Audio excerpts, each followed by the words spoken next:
नमस्कार। खास पेशकश के साथ मैं हूं पूजा कविया गोमा। आज बात मणिपुर की, क्योंकि मणिपुर में इस वक्त अशांति का माहौल है।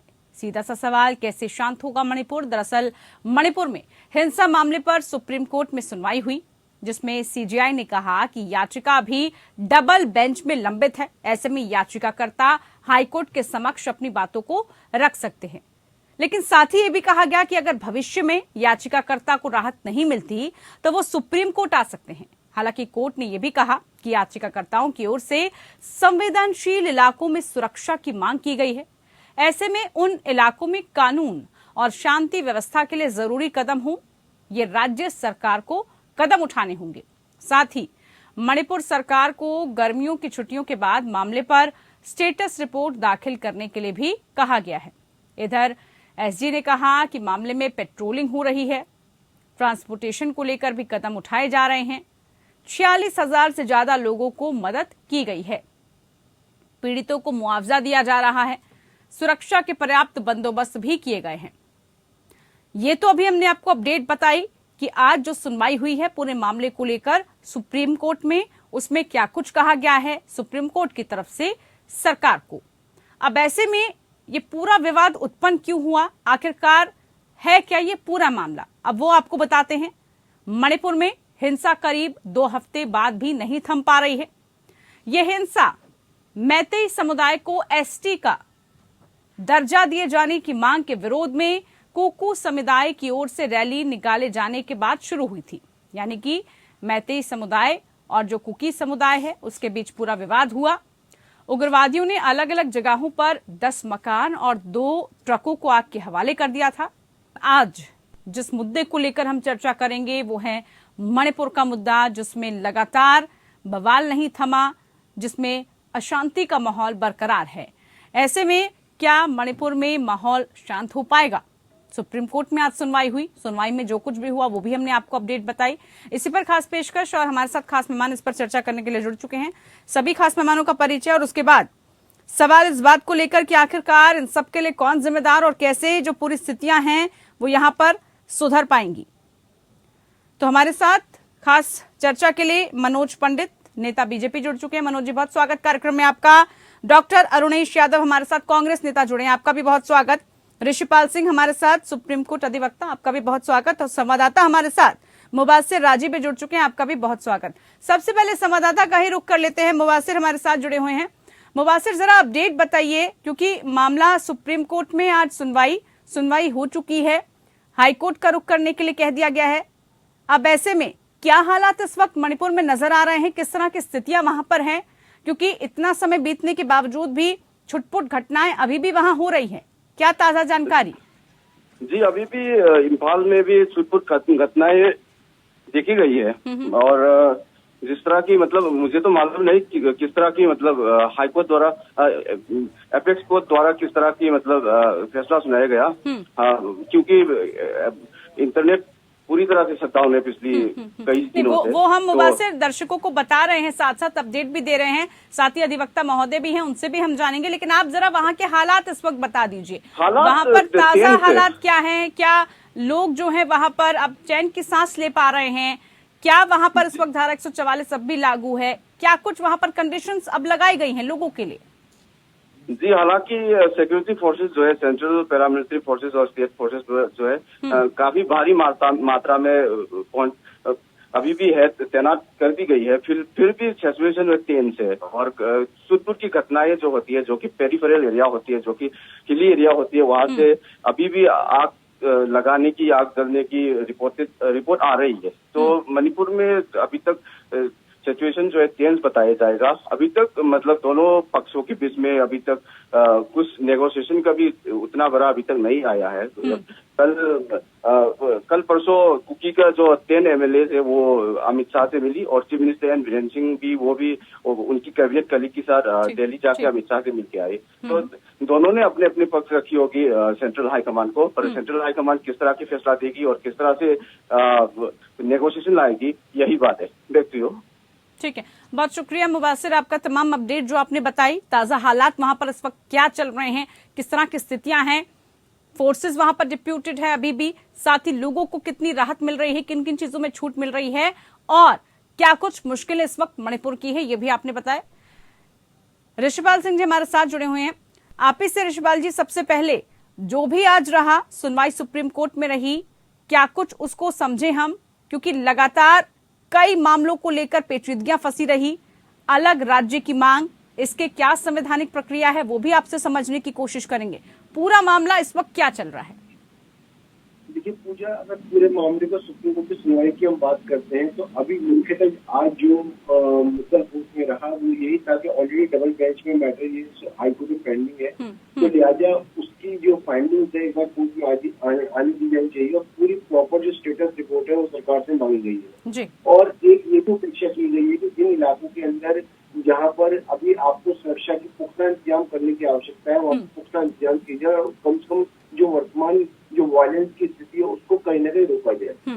और ये जिस तरह से मुद्दा सामने आया है और जो दो समुदाय के बीच में एसटी के जो स्टेटस को लेके जो मुद्दा सामने आया, अपने आप में गंभीर मुद्दा है। ये कोई कोर्ट को लगता है कि एक डेट के अंदर या 2 डेट के अंदर ऐसे ये जस्टिफाई हो पाएगा। नेक्स्ट जो स्टेटस रिपोर्ट है उसके तक के लिए इस मुद्दे को तय किया गया है कि ये मैटर जो स्टे हो और अल्टीमेटली जिन भी रीजन पर ये जो हाईकोर्ट ऑर्डर्स था उनको दोबारा से क्लैरिफाई किए गए। लेकिन अभी जो मेन मुद्दा फिलहाल कोर्ट के पास यही है कि जो हिंसा है, हिंसा को कैसे रोका जाए। आपने उसके इंट्रोडक्शन में जो हम लगातार देख रहे हैं कि हिंसा में भी छुटपुट हिंसा जो है वो कहीं ना कहीं हो रही है, जो अपने आप में सुप्रीम कोर्ट के लिए भी एक गंभीर मुद्दा है। सुप्रीम कोर्ट भी अब क्योंकि कहा गया है कि बड़ा संवेदनशील मुद्दा है, सेंसिटिव इशू है, बहुत लोगों के खान पीन से लेकर उनको स्थायी बंदोबस्त मिले, इन सब का भी जिक्र किया है इसमें।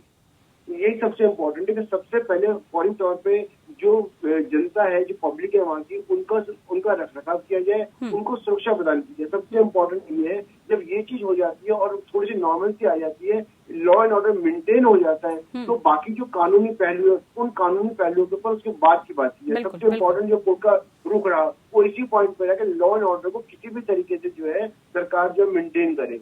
उस पर कोर्ट की थोड़ी सी सख्ती भी थी कि बहुत सारे इलाके ऐसे जिसके अंदर लॉ एंड ऑर्डर जिस तरह से किया जा रहा है, जिस तरह से मतलब मेंटेन करने की कोशिश की जा रही है वो नहीं हो पा रहा है। और ये हम देख रहे हैं, अगर सरकार कहती भी है प्राइमा फसाई पूछती है we are trying to flag march हो रहा है, सब कुछ हो रहा है, लेकिन लॉ एंड ऑर्डर की सिचुएशन जो है अगर हम मीडिया के माध्यम से देखते हैं तो वो अभी अच्छी नहीं है और सरकार को उस पर काफी काम करना है।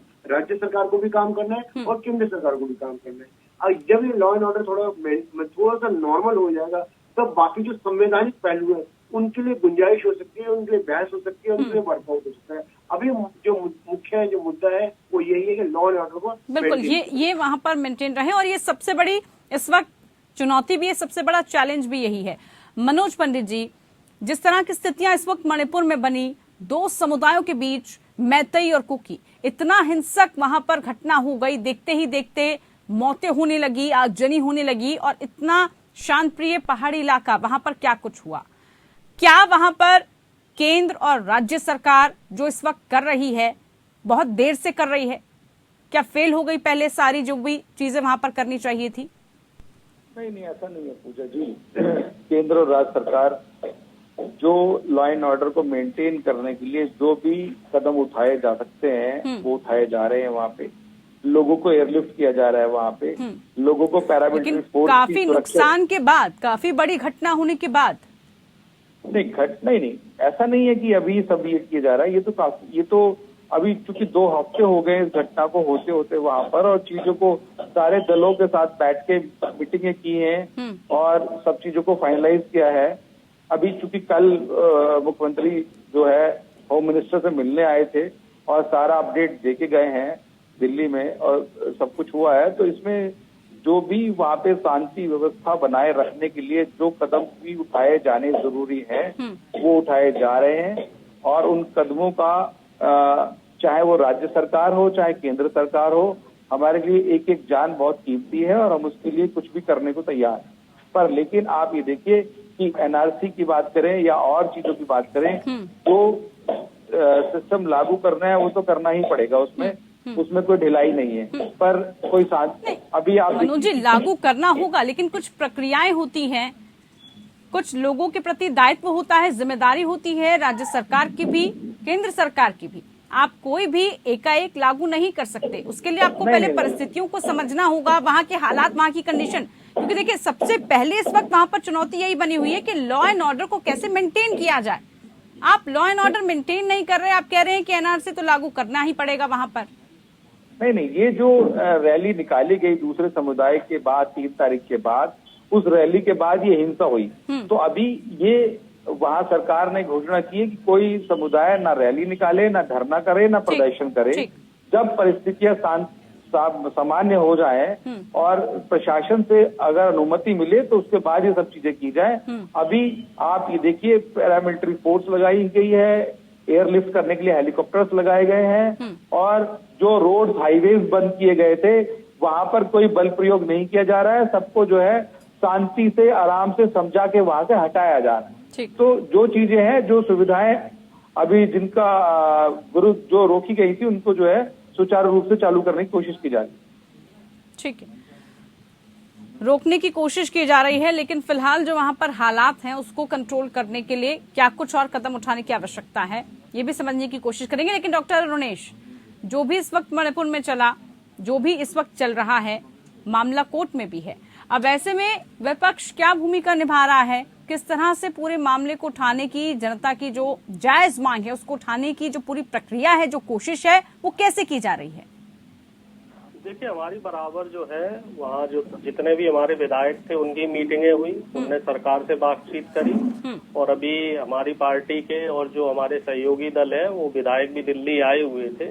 लेकिन असल बात ये है कि शुरुआत में जो ढिलाई दी गई, जो राज्य सरकार ने शुरुआत में ढिलाई दी, तो उस ढिलाई से क्या हुआ कि उसको डैमेज कंट्रोल करने में ज्यादा टाइम लग गया। इस बात को सरकार को भी मानना पड़ेगा। सरकार शुरुआती में ही अगर उस मामले को बड़ा संजीदगी से ले लेती तो इतना बड़ा जो धन का और जान का नुकसान हुआ है वो नुकसान नहीं होता।